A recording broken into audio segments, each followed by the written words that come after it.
Thank you for joining me. My name is Carol Shoemaker, and I'm creating this video to bring awareness to the public about the suffering of millions of adult adoptees who are still unable to request and receive their original birth certificates and other information surrounding their adoption.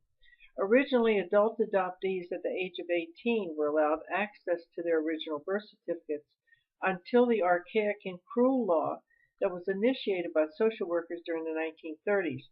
This was done under the guise of protecting the birth mother's privacy. While there are many stories of how babies were adopted illegally and legally, many of the mothers were young, unwed, and confused. They were told it was in the best interest for them to adopt their children out uh, by the social workers and also by their parents. As most of us in the human race know, as we age, we do not continue to think as teenagers, and so it is with birth mothers. Later on down the road, many want to know about their children, but they are unable to do so because of legal barriers.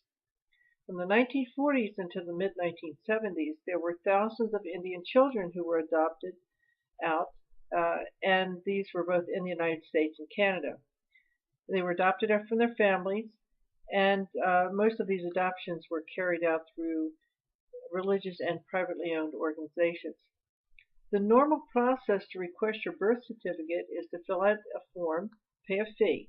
But for the adult adoptee, they have to jump through hoops, go through confidential intermediaries, and or hire an attorney, and then go before a judge, and depending on that judge's bias, will decide whether or not the adoptee should have access to their own records.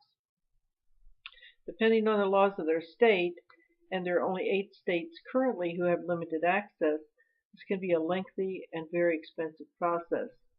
It's time to have a federal law that will allow all adoptees at the age of 18 to have full access to their records. If the adoptee contacts the birth mother and she does not want further contact, then that's the end of it. Any further unwanted contact should be treated as harassment and dealt with by the legal community as such. The adult adoptees are adults, not little children, and the courts need to stop treating us as such. In the next few weeks, I will be drafting a petition and a bill to be presented to Congress.